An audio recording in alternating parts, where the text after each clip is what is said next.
I think the church should know that medicine can give the impression that it holds the power to rescue them from these states.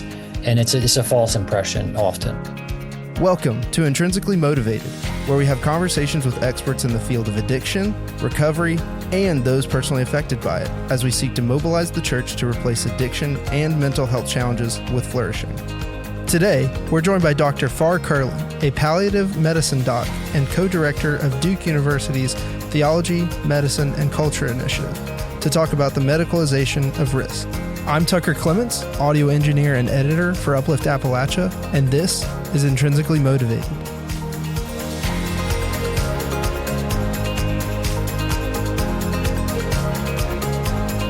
So, I mean, a lot of the purpose for this podcast, from my perspective, has really been, I want to talk to either people that have unique life experiences that have kind of shaped their walk maybe away from addiction into recovery, or experts who have worked in some area of that field or been connected to that, just to kind of help shape me personally. And I think it's been helpful for lots of people that we've been sharing this podcast with, just to kind of understand, better about what's going on in our bodies, or from a medical perspective, or from an ethical perspective, or from a theological perspective. And I know you kind of meet in a lot of those same places, but I also just like to get to know people. So I just kind of love to know, what is it that kind of drew you into this field? What is it that kind of first kind of piqued your interest, or was it something outside of yourself that was kind of pulling you in? So I grew up in a family where we were encouraged to think about how our work that we might do in the future would align with and would be accountable to our fundamental vocation as followers of Jesus. And so from early on, I was thinking of whatever work I did, needing to make sense in that framework. My father is a retired OBGYN. My late grandfather was a general surgeon. I have another uncle who's a surgeon. And by the time I was in middle of high school, I thought I wanted to be a physician. And I thought it seemed like the kind of work that would allow me to do things like medical missions or work among the underserved. And it was also intellectually stimulating, and it was the kind of work that people I loved had done. And so that I was drawn into medicine in that way. And I went to undergraduate at the University of North Carolina, and there I learned Spanish, and I learned about a movement of people to re-neighbor blighted parts of America's core cities, where a lot of people have left through white flight and resources had gone. And I learned about the work of people like those who work at Lawndale Christian Health Center on the west side of Chicago. And that was attractive to me. It seemed like a compelling way to practice medicine by trying to be a good neighbor and bring the goods of medicine to those who need them. So when I finished medical school, I went to Chicago to study at the University of Chicago for residency in internal medicine, but lived in Lawndale. And then things started to change in ways that I never anticipated. One, I just increasingly was struggling internally with questions about why we practice medicine the way we do. I found myself just very regularly having an internal sense that I don't think I would do it this way if I was starting on my own, or the logic behind this doesn't make sense to me, or there seem to be premises at play in this practice that are not being stated and are probably not true. And a big part of it for me was wanting to make sense of the practice of medicine as I had thought when I set out years before I needed to, which is how is this work informed by the Christian tradition, by the story that Christians believe is true about the world and about ourselves. And I was never in all my years in training invited, to my memory, by any medical educator or any attending physician to think about or talk about, reason together about how the substance of faith might shape the way we understand what we're up to in medicine. And that seemed to me a serious hole. I knew enough, I didn't know much, but I knew enough to know that Jewish people and that the church, and also I came to learn more later, the Islamic movement historically had contributed a lot to what we take for granted in medicine. And it just seemed to me strange that we always treated all of that as part of personal values that are not supposed to, ostensibly not supposed to interfere with your professional practices. And that's something about that whole way of reasoning always seemed to me not fully reasonable. So, make a long story short, I started taking steps toward how I could take some time to consider these kinds of questions, and one door after another opened up. And over the past 20 years, I've been within academic medicine at the University of Chicago and now at Duke, and have been creating opportunities for people in academic medicine, both trainees and attending physicians, to learn about and to reason together about and to take seriously how the substance of faith informs the practice of medicine. And meanwhile, I've been practicing medicine myself and trying to, in my own context, find ways to do so with integrity and with, I hope, some modicum of wisdom. And I find that, like everyone, challenging because it seems to me there are a lot of bad habits and just dynamics and forces within medicine that push people of goodwill into patterns of practice that are actually not genuinely conducive to patients' health. They're not genuinely dignifying either of patients or of the practitioners, and that are often wasting a lot of people's time and actually maybe circling around to something we'll talk about more, unwittingly can come to actually interfere with patients overcoming and, well, coming to grips with and finding a way to go on with and potentially overcoming the kinds of suffering that they experience. So I know one of the things you said that I was kind of interested in maybe hearing you talk a little bit more about. You were talking about as you were kind of coming up, as you were learning to understand, as you were training, you're like, I would do this a different way. Is there a space within medical education for that kind of consideration, or is that kind of not disallowed, but just is there not really room given to it? Or yeah, it's not disallowed. It just doesn't happen much. Medical education, again, not because of people are acting in bad faith or not sincere in their efforts to do a good job, but it has become, and maybe it has always been, but it certainly has become a fairly anti-intellectual experience. There's a lot of rote memorization, which is fine. I mean, there's a kind of grammar of medicine that just has to be memorized. You can't. There's a lot of blocking and tackling you have to learn by just doing it. But there is what margin there was, both in terms of time and leisure, and also just in terms of cultural practice. Margin for saying, hey, what is the good we're after here? Why are we doing this? How can we do this better? Who are we becoming? What kinds of moral norms seem to be operative here that we should pay attention to? Does anybody want to challenge what we're doing here and help us maybe ask a question that challenges something we're practicing? That just almost never happens in my observation. And I've trained many students, now more than 100 students, have worked with closely over the years, and it's a pretty consistent story that I hear from them is that's how they experience medical education. And I mean, when there are so many facts that you have to kind of start with, it just seems easy to just kind of maintain, I guess, that rhythm of this is the fact, this is the thing, this is the way we treat something or whatever, and it's maybe just the practice of asking different questions is just not kind of built into kind of that. Right, because there is so much. Yeah, some of those dynamics that I think have removed what margin there was is that are the electronic medical record and its voracious appetite for eyeballs and for time and for things that must be done, apparently, according to it and whatever logic is behind it. That chews up a lot of people's time. There is a lot of focus on billing in academic medical centers. There's a perpetual sense, whether it's true or not, but a perpetual sense that the universities are in very close to dire straits if they don't do everything correctly with billing, and that takes a lot of time. It takes attending physicians' energy and time, attention away from teaching and away from the patient. And there's just this feature of modern life that's all the more intense in a hospital, which is, it seems to everybody like we're super busy all the time.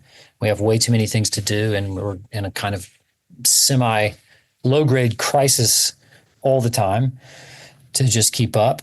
And, all of that mitigates against actually having those conversations. And I'll say lastly, the cultural problems that give rise to the scandals and of a lack of civil discourse in elite universities, those same cultural dynamics affect academic medicine. And so there is a kind of wet blanket of censoriousness often to ask questions about practices that people may feel really strongly about and positively about, and people are just scared to appear to not be as enthusiastic as you're supposed to be.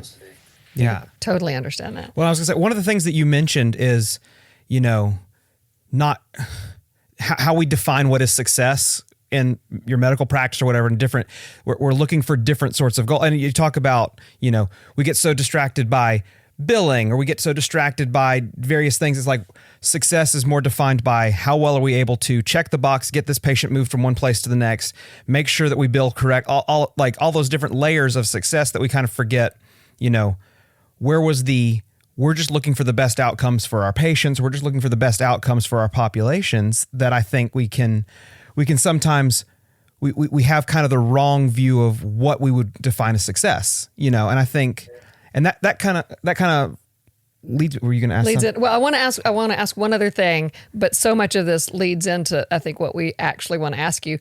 But I am curious, because you mentioned the practice areas of your other relatives, but you're in palliative care. How did you happen to land in palliative care? I was a general internist and practiced as such for several years on the faculty of the University of Chicago. And at some point, it began to dawn on me that Wednesday evening, I would start to feel a pit in my stomach about having clinic on Thursday morning. And when Thursday morning clinic was over, I felt a little endorphin release of gratitude that I was done. And then when I went on the wards and took care of sick people with a team of trainees, I was energized and could do it day after day and just be energized by it. So I started thinking, I'm not sure outpatient primary care, which felt to me often like much ado about not much, which we can talk about more.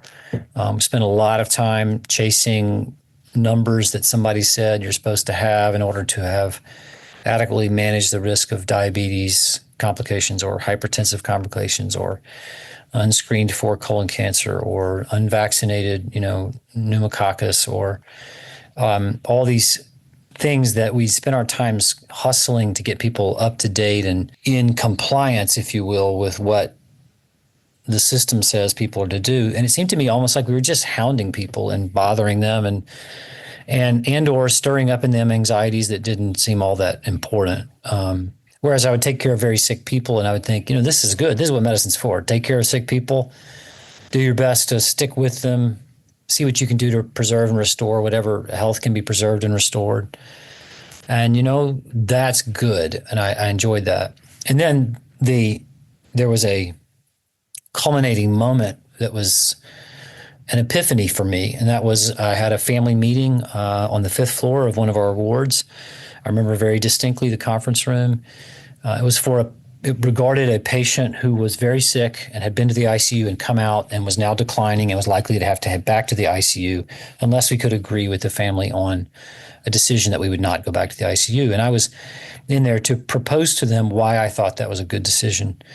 And in this meeting, which had probably 15 family members, in the course of an hour, I was yelled at a loud voice, an angry voice. I was cussed.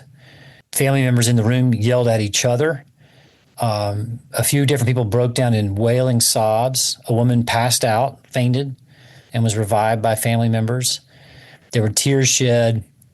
It was intense, and it was an hour long. And at the end of it, we walked out, and my resident, who'd been with me the whole time, as we were walking down the hall, said, "Oh, that was exhausting." And I remember it immediately, it hit me. For me, that was the most energizing hour I had spent in the previous month. I loved it. It was so stimulating and such a privilege to be in the mix with all those folks and to talk honestly together. I mean, very sincerely, very directly, to reason together, even to argue together respectfully. And all of a sudden I realized I could do more of that if I was taking care of more people who are dying. I could do these family meetings. I'd heard about palliative medicine a bit. And so that's what led me, Andy, to start saying yes to the opportunity to start learning palliative medicine. That is amazing. As somebody who, like, I've walked through both of my parents passing away, and with my mom, it was fairly easy because it was a fast diagnosis, fast death, and she didn't want anything medical anyway. With my dad, we didn't know how to do that. And I can remember my mom and me struggling, and hindsight, trying to keep a body that was not going to stay alive a bit longer with a whole lot of bells and whistles, only to have the same end. And I've gotten to where I guess informally chat with my friends with ailing relatives, mostly parents, just to step back and consider these things, and it's okay. So just to have a physician that can be in that and have those conversations, because I felt like nobody ever said that. Nobody ever said you can let your relative pass away. It was like, no, we have to do everything we can, which I think is a great segue into what we want to talk about. Sure. So we both in the last week have read your opening article for your special issue, but on medicalizing risk and how, and there's so much that we can talk about. So I'll just start with, what got you interested in writing specifically about this idea of questioning how we've medicalized risk? I know you start kind of from the COVID-19 perspective. Was that the first time that you really wanted to get involved, or was there something before that kind of led you into that? Or no, I've been thinking about this for 15 years.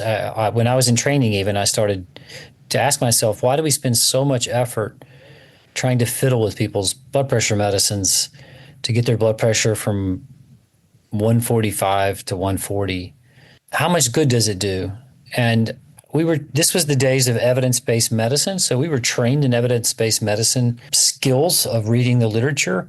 So I learned about pre-test probability and post-test probability. I learned about the difference between relative risk and absolute risk. I learned about the number needed to treat. And I remember in my head, I would start doing the calculations. I'd read a paper about how everybody should have a statin if they're, X age and X risk factor. And I remember, doing the numbers in my head and thinking, wait a minute, you're telling me 40 people at best case scenario, 40 people have to take this drug every day for 10 years for one of them to avoid one heart attack that they might otherwise have. And that's if the study was done right and we're not missing something else. And the study found that it doesn't, that on average people don't live longer as a result. If that's true, why is this such a big deal? Why don't we focus on other things? So I started asking those kinds of questions fairly early. And then, I've been working at this intersection of medicine, ethics, and religion, or medicine, ethics, and theology. And at some point, I remember reading Matthew 6, where Jesus says, don't be anxious about tomorrow, and talks about how you can see the birds of the air and the lilies of the field and how God takes care of them and you're worth much more than them. Don't worry. And then this very memorable phrase, for which of you by worrying can add a single hour to a span of life, was the question Jesus asked. And it seemed to me, it was obviously a rhetorical question, but it seemed to me the obvious answer is he expects us to say, none of us can. And then I remember thinking, that's true in this fundamental metaphysical way. None of us is in control of when we die. But it's also quite true even in just the perspective of medical science and data on epidemiology. As it turns out, as I talked about in that paper, we just don't have that much control over when people are going to die, or even that much control over whether they're going to have bad things happen in the future. We do have, it's not the case that we can't do anything, or that there aren't many situations in which it is very sensible to do something. I think one of those actually is vaccines. When you have an effective vaccine for someone who has a reasonably high risk to suffer if they contract the illness which the vaccine works against, then vaccines are a super example of how you can have an intervention one time or two times, and then you're done. You're able, medicine lets loose of you and you go back to live your life, and it works really well. But there's so many other things that medicine offers, medication regimens to lower this, to raise that keep you in the mode of being medicalized, where your life is to some extent ordered by the medical system and the medical rationality. You have to go to doctor's visits. You have to take pills. You have to time your day in certain ways. You start to monitor your diet. You start to monitor your symptoms. You start to think of yourself as a patient.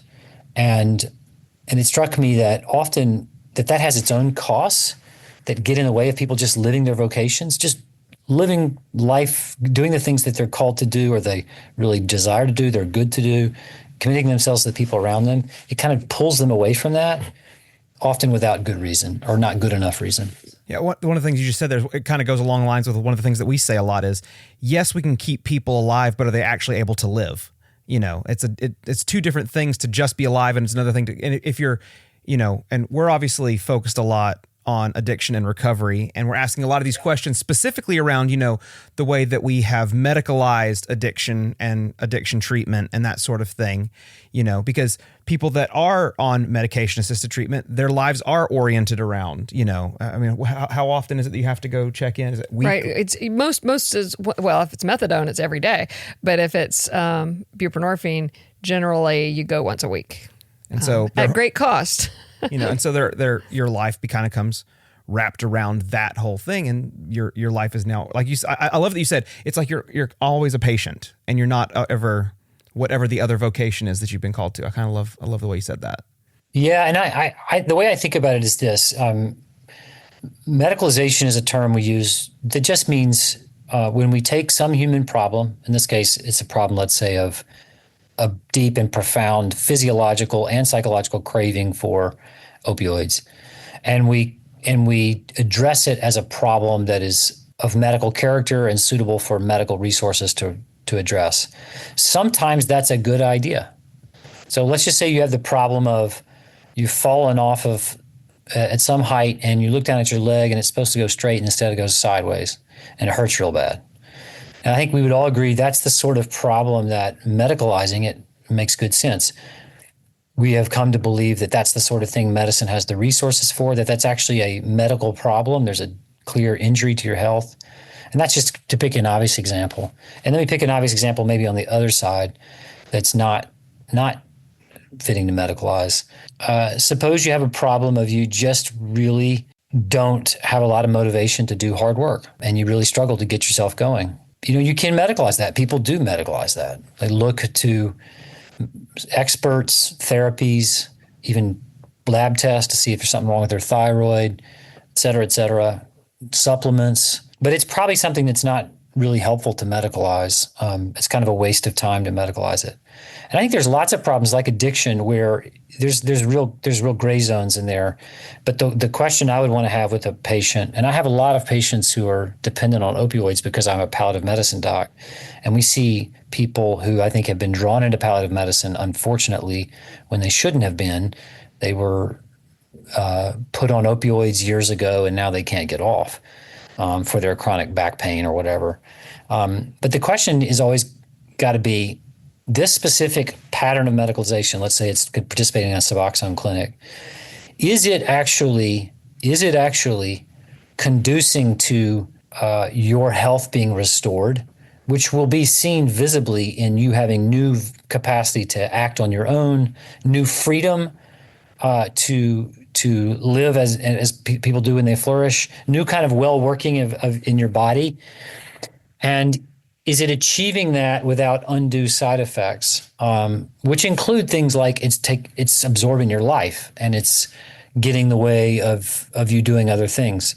And those are tough clinical judgments, but I think it's just that kind of reasoning that medicine has to do if it's going to avoid doing harm, trying to do good. Yeah, it goes back to that making space for having those kinds of conversations and not being so busy with the work of being busy that you can't kind of step back and say what is best for a particular patient or what is best for, an entire population, or just questions about the way we treat different things in different ways. I'll just give you an example. I recently, I won't say exactly when because of confidentiality, but I recently saw a patient who has been on opioids for chronic back pain for a decade. And we are trying to get her off of oxycodone and on to, at present, starting with, because she had a fairly high daily usage, to get her on methadone at low doses so that she has something there to blunt the physiological withdrawal, and then to try to steadily stair-step down the oxycodone. And this person, asked me, why are you doing this? Why are you doing this? I was fine. It was working for me. And I basically explained to her what the concern is. Obviously, the opioid crisis is one of the concerns. We realize we've done a lot of collateral damage, even if we weren't meaning to. But another one was, I said, you say you were fine, but you have, if you read your notes today, you have the same back pain or worse now than you did 10 years ago when you started on opioids. So it actually has not helped your back pain. It's only kind of reified you into a condition of being a person with chronic back pain that depends on opioids. You have to come to the doctors regularly. You have to have weird conversations with people regularly. You get, we didn't say this, but patients develop a kind of defensiveness because of, I think, an understandable anxiety that you're going to take away their opioids, which are very, of course, very, very physiologically addictive. And having that kind of hard conversation, frankly, just doesn't happen that much in medicine, unfortunately. And so it's one of the things I enjoy about palliative medicine is that I get the space to have that conversation, although it's frankly a difficult one and not terribly successful. Right. So the other thing I think that to me really jumped out in this article is you're starting to ask these questions. Is there too much medication out there? Are we now creating or with our attempts at solutions through medication, are we creating, new side effects that now we have to medicate these side effects and then kind of getting ourselves into this trap? But then I love that you kind of transition and kind of step back and take a bigger look and say, kind of from like a theological perspective, is medicalizing risk compatible with, the Christian walk? And I'd love to kind of hear your thoughts on how you kind of got into that conversation, and then kind of some of the places that you were asking questions, some of the answers maybe that you were finding. Yeah. So as I mentioned, I was struck by this passage in the Sermon on the Mount, and Jesus' exhortation to his followers not to worry about tomorrow. And that actually, do not worry, turns out to be an exhortation that's repeated a number of times in the Bible. And so I thought, okay, if we're not to worry, what's the right kind of worrying of patients about tomorrow, about their health tomorrow? And am I actually stirring up anxiety about the body? Jesus says, do not be anxious about your body, about what you'll eat or drink, what you'll wear. And then it's clearly also talking about your health. What's the kind of, am I stirring up anxiety about the body that's actually not good for people? And as I reflect on this, it occurred to me that, and I think it really matters, that Jesus was not talking to people who are sick. Right? We have no encounters of him with someone who is sick in any kind of objective sense, or blind or whatever, where he says, hey, stop worrying about it. He never does that. And I think that's important because it also dovetails with the church's long tradition and understanding of its calling to exercise hospitality toward those who are sick or injured and broken down. And so that's not what Jesus is talking about. He's talking to people who are well. I mean, these are people who have enough money. They're not able to wander around and ask him questions. They're kind of, their life is okay, but they're anxious about tomorrow. And Jesus is saying, don't be anxious. And it occurred to me that a lot of what I was doing in primary care when I practiced primary care, and this is certainly true as I observe primary care today, even though I don't practice it any longer, is worrying with people who are healthy about the future and about their body. And it just seemed to me that doesn't make sense on its face for Christians, except in certain kinds of situations. I said earlier one, like vaccine, which is where I think there are practices that are not stirring up anxiety. They're more taking action today, the action that is fitting to take today, with an eye toward the long-term benefits of that.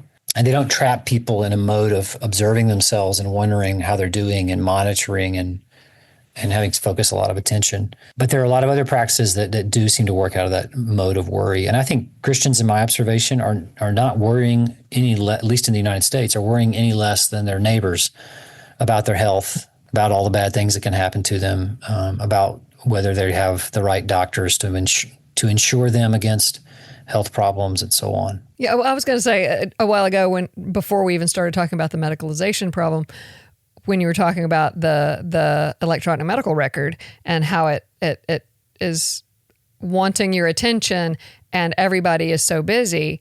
And it seems like if so much of practice, at least in some fields now, is this preventative medicine and you have to do more and you have to monitor this and whatever, not only are we causing anxiety in patients, but we're also eating up a lot of resources in the whole medical field, focusing on that, which prevents us from actually caring for someone who is sick. Yeah, I have been, for more than a decade, I only did inpatient work, inpatient palliative medicine consultation and inpatient hospice. And 6 months ago, I took a clinic here in the VA system in palliative medicine, and I have seen afresh what it's like to be an outpatient doctor. And Andy, I don't know how they do it. I don't know how people do it, because the people, at least that I'm seeing, are on probably an average of 15 to 18 medications. They've got 4 or 5 specialists, and you're supposed to somehow keep up with everything that's going on with everybody that everybody's doing, so that there's some kind of coherence, and all of it is just this perpetual self-generating system of tests that need to be ordered, follow-up that needs to be done, new consult that needs to be ordered, new PT referral, new OT referral, new massage therapy referral, new acupuncture referral, new, home-based care, new, et cetera, CPAP, sleep study, mental health, psychologists, psychiatrists, and people's lives just get absorbed in the patients do in being a patient. And the clinicians spend so much of their time just trying to do what seems to be what's necessary to not fall woefully behind on what you're supposed to do. Right. It's interesting that you say that too, because we have a veteran that we've had. He went to church with us here when we had a church here, and now he goes to the church with Dale and me where we go now. And the thing that I have sat back and watched, he's in his early 30s, and he has that. He's disabled, and has lots of things going on, but it's like that has become his community. I mean, those are the people he knows, and they actually cut back his medical care recently, and that was a blow to him, because it's like he lost contact with the people that he contacts all the time because he doesn't have outside friends because he's busy doing all those things, and so he hasn't developed those other relationships. And so when he loses the medical piece, those were his humans. It's like that's your identity is, I do these things, I am this kind of patient, and no one is telling people that doesn't have to be your identity forever. Right. You can there's kind of hope beyond that, which is kind of the role of the church, right? To say that we have hope beyond just the short-term things, like you're saying, not worrying about today, like let God worry about tomorrow, just. And the mechanics of your body. And that's one of the things that I really enjoyed reading that you had written was about, and this is something that I see so often, is people, it gives this illusion that either I can control it or somebody can control it. And if I just, and it sounds like the age-old problem of, if I just, this will work this way. If I just, this will work this way. And just the idea that even if we do all the right things, we're still not controlling anything.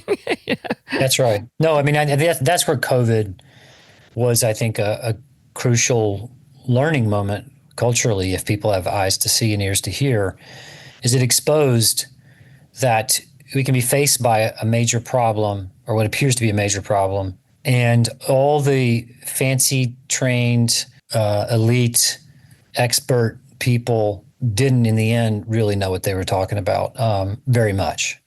And there really wasn't nearly as much that we could do in hindsight. We could do some things, including get a vaccine if you're a person of relatively high risk, but there was not much that we could do. And we had a hard time, as it happens all the time with doctors, in coming to grips with what I encourage as one of the heuristics for medicalizing well, and that is respect the limits of medicine. We had a hard time saying, we don't know what we can do here. We can do, let's do these things that we know will work, like get the vaccines out to people who are relatively high risk. And otherwise, we don't know what's going to work. So let's be honest about that. People had a very hard time doing that. And doctors have a hard time doing that, not because they're dishonest per se, but because we just have these built-in habits of a therapeutic imperative and just a sense of if somebody says they have a problem and they're telling us, then we should try using our tools to fix it. And I think, and you kind of alluded to this in the article as well. And I'd love to hear you kind of talk about this a little bit, but just like replacing faith with I can control this outcome. And I think you even called it's like a form of idolatry. This I want to be, my health is an idol, or my longevity is an idol. And like you were saying in the Sermon on the Mount, he's like, who's going to add another day? I mean, the kind of negative way of reading that is you're still going to die at some point. And I think we can very easily get into this. We can trick ourselves into idolizing this idea that we are going to live forever. And we can just hold on long enough.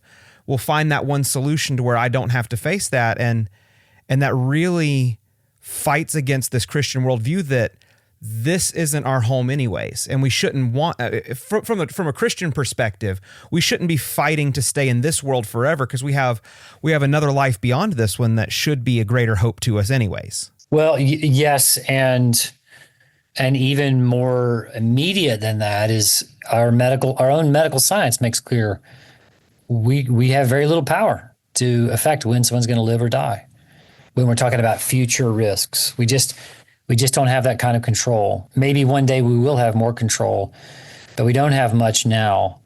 And then there's that, as you were suggesting, Tanner, that fundamental Christian affirmation that, it's vanity to think we can secure our future. It's like, then think about it all the times in the Old Testament where Israel is told, don't trust in your chariots and your horses. The battle is the Lord's. You have very little control over your future health. You do have some, and one of the heuristics I talk about there is caring for the body. One of the things we can do is try to be in good shape within reason and eat a healthy diet, and where we're not just trying to overcome mortality, but we're trying to be a good steward of what we have right now. And we've experienced the benefits of that right now. And usually when we do those kinds of things, we find that they actually help us maintain our vocations. They give us energy for our vocations rather than becoming something that's just an idol or that has a life of its own. Right. I was also interested in where you talk. I mean, you said very specifically in that introductory article that we end up, when we're trying so hard to stay healthy or prevent death, whatever, we end up focused on ourselves and we don't even notice our neighbor in need, which is really what we're here for, is to care for the poor and care for the sick and whatever. But we're so busy. Oh, just a sec. I've got to take care of myself. I've got my own thing, and then I'll get to the person you're stepping over to go to your next appointment, maybe, Yes. No, I mean, yeah, it's almost attention to health can become one of the cares of the world. I think that Jesus is talking about in the parable of the sower, where he talks about how the seed that falls among the thorns is choked out by the cares of the world. I'm feeling this right now because we're in the middle of having our deck replaced by a covered porch. And for different reasons, temperament and so on, a house project like this just sends me down a rabbit hole of rumination about what might be going wrong, what could be fixed, whether I'm watching it all carefully, why are we spending that money on that? Could we save? And basically it just, Andy, puts me in a condition where I'm not present to my patients, to my colleagues, to my friends, to my family, to God. And, this is part of being human that we have these kinds of things. But what I don't think we want to do is make medicine like a perpetual house project in patients' lives so that they basically live stirred up and agitated and anxious and ruminating and surveilling what's going on rather than just, going on and living their life. Yes, yes. And that reminds me so much. And I want to lead you to another little piece that you did talk about in there that is very much in the forefront to me. But that is, and I'll start by the commercials that we see, because Dale and I are mature. We're in our 60s. And so every commercial that comes on our TV pretty much is, you might have this condition, talk to your doctor. You probably have this condition, talk to your doctor. And so, so it's like you're being bombarded. Yes, at appointments, it's like, here's the checklist of things that we need to check, but also like media, which is promoted by those who are gaining economically, shall we say, from all of these. And I see you mentioned the billing earlier, and I see this economic force that, some of it might be, I want good for you. I'll feel bad if you die early. I want to make sure you don't die. But then you've also got a lot of people whose livelihoods are being fueled by this. Oh, yes, you do. I mean, healthcare is a massive trough, and there are a lot of people eating from it. And I think I suspect it is a rare commercial about a drug you should ask your doctor about that is motivated by anything other than cold, hard desire for cash. Maybe there could be one in principle, but for the ones I see, that does not look like what they're motivated by. They're motivated by trying to stir up in patients the awareness of symptoms they may have that may make them meet certain criteria that have been stipulated by some healthcare professionals in some kind of expertise way, which then allows them to seek and receive an intervention, namely this drug intervention, which is covered by federal, state, or employee-based insurance, which generates money back to the maker of that drug. And that's just a very typical pattern in pharma. But we're all caught up in these dynamics of American healthcare that are driven by the love of money and control and fear and just vain attempts to manage our human condition in a way that avoids or that hides from ourselves the truth of the character of that human condition. So with asking these kinds of questions in this article, with that being such a prevalent piece of that whole field, did you get any Did you meet any resistance in asking these kinds of questions in this kind of a format?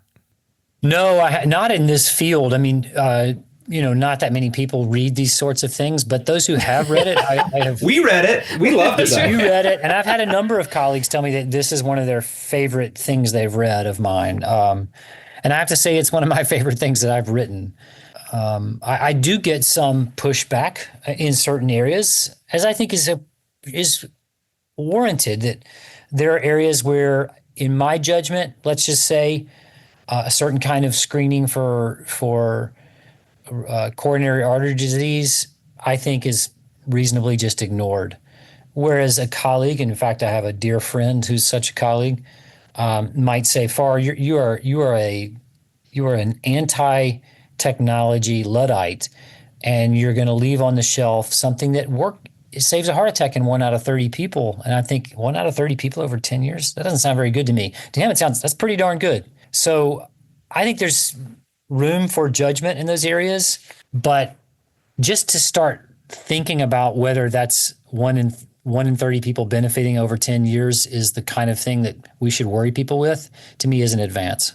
Do we get to at least ask the question and start to, instead of just thinking, oh, this is approved, this is recommended, this is statistically significant benefits on this outcome, therefore you should do it. So, I mean, and a lot of this conversation we've been talking about within the medical field, from an organizational standpoint, we're really interested in motivating and equipping the church to serve people who are struggling with addiction, finding recovery, struggling with mental health challenges, these sorts of things.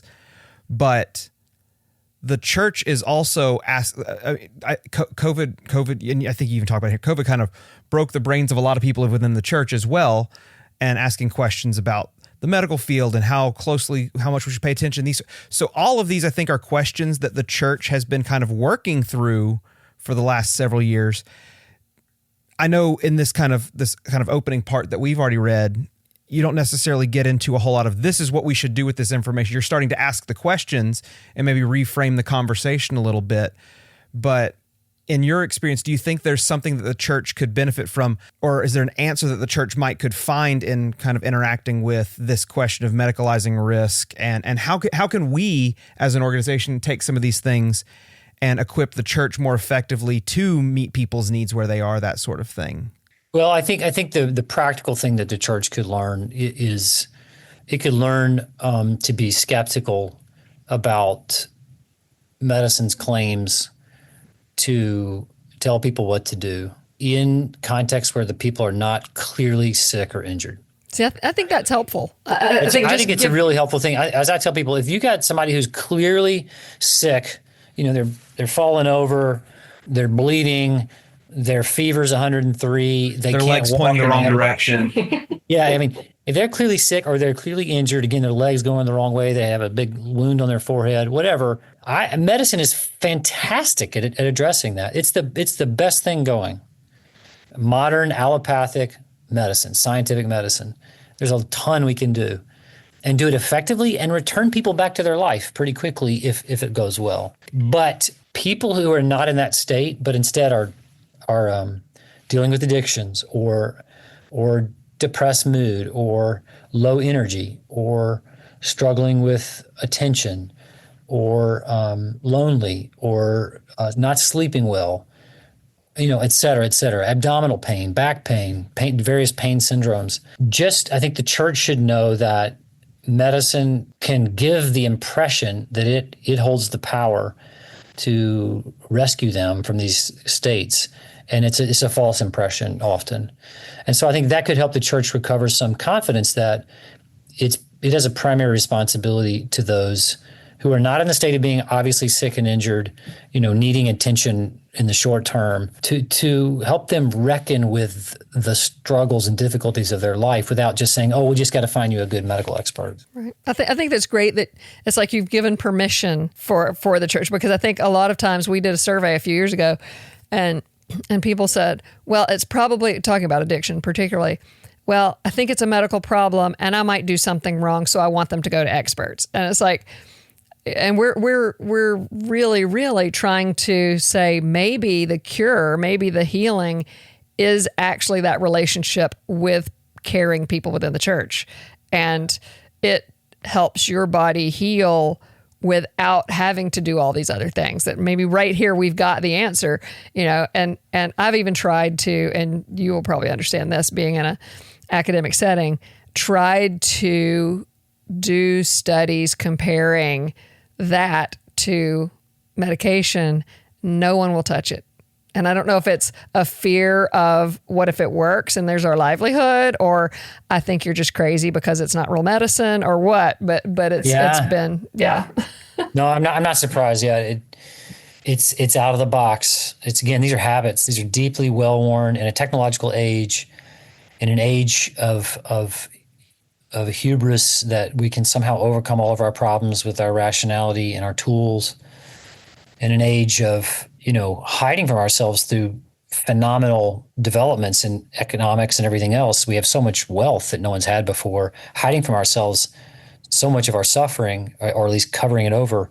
It just seems really strange to imagine that you're going to encourage somebody with a problem to go do something like meet with some people and, ask where God's in this struggle for them and with them, and how can they, what are the steps they can take that are theirs to take in faith, to walk forward, to choose life, to, it seems like you're basically trying to pick on people when they're down if you're not going to encourage them to go see the medical professional. Right. Well, and it also is hard. And, just take a pill. Well, it kind of got us here, but people want out by just take a pill, because doing the hard work of wrestling through, if it's past trauma or if it's whatever, it's hard. It's hard. Feeling feels is hard, and so I think there are a lot of things sort of stacked against what we're talking about, but we really feel strongly that it is going to be more effective. And really trying to move. My thing is trying to move the goalposts a little bit, like to say, if your leg's broken, let's get your leg fixed, and then I'll walk alongside you as you get used to walking on it again, instead of saying either don't go to the doctor, we'll just pray about it. That's not what we're saying. No. But we're also not saying once you get the cast on, it's done. Yeah. There's going to be a lot of time spent working on things beyond that as well, which is why I love looking at those kind of finite examples that you've been giving, because, we're not trying to throw everything out and say it's only get together in meetings with the church and pray really hard. That it's all for of it. some people that may be it, but it's all of it. It really is. It's saying there might be a medication thing that gets us up to a point, and now the church can kind of pick up where normally we would stop and say you're cured, and now we can say, well, now we're going to help you find life that's flourishing beyond even just that, and try to look like where some people would say this is the finish line, the church is saying we're just getting started. And that's kind of the conversation that we're trying to shift it toward, is how can we work together but then push people kind of beyond where we tend to stop at, we can file that paperwork, we can send it off to billing, and then we can move on. Then you're done. I think the example of the cast is actually not a bad analogy.